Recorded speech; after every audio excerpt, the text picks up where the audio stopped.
In Boeing, this is not the first time. There was no other reason for the aircraft to go down but the manufacturing part. The commander is asking the co-pilot, have you turned off the switch? How come it was turned off? The engine was not getting fuel because the switches to both the engines were switched off.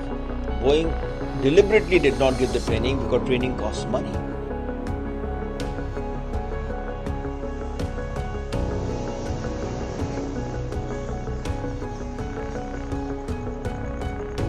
Regarding Ahmedabad airplane crash, which shows fuel cutoff of both engines. As an aviation expert, senior aviation expert, how would you look at the early update?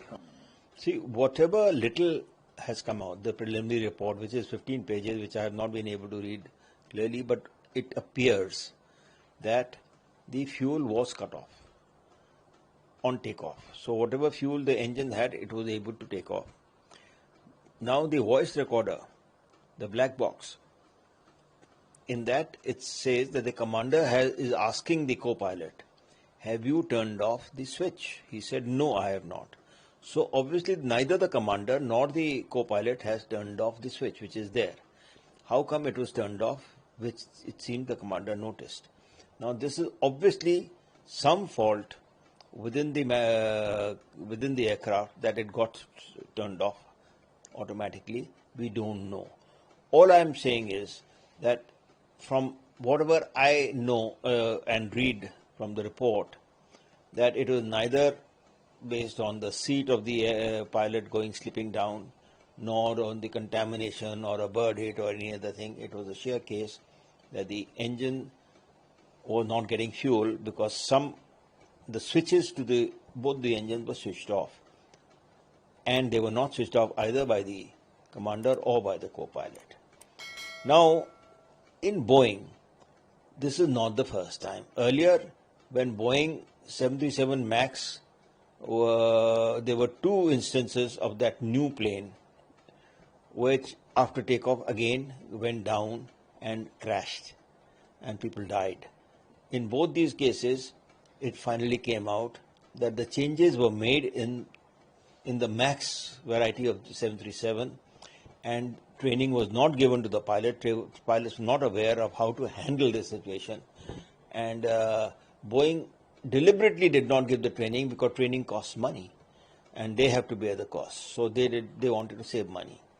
There have been whistleblowers also in the Boeing who worked in Boeing company who said that Boeing is trying to save money on manufacturing, on safety aspects.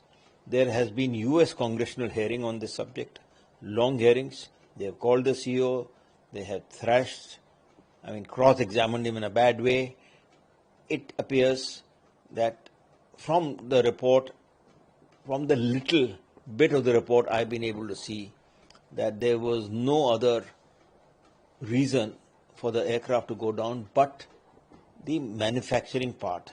The engine itself switched off accidentally, or there was something which even the pilot or the co-pilot were not aware of. And the engine didn't switch off, the fuel to the engine switched off, and the engine lost the thrust. He then lowered the rat. The rat is the instrument which has already been discussed, but it could not provide enough thrust for it to continue climbing, and it crashed. So this is how I look at it, or what happened in this aircraft. I don't know what is going to be the final report, or even now on the full report, the 15-page report, we'll have to see in greater detail. From whatever cursory glance I have been able to go through since the morning, this appears to be my conclusion.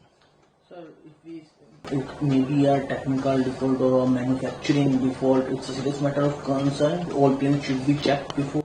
Yes, it's a very serious matter, and I think perhaps the government will have to take a view. Government what? ICAO International Civil Aviation Organization, ICAO, may have to take a view, and the Federal Aviation Authority of US may have to take a view that all Dreamliner aircrafts have to be downed for the time being till the investigation is over. That could be easily one of the conclusions coming out of this. This has happened earlier. also when all aircraft of the same type are not allowed to fly.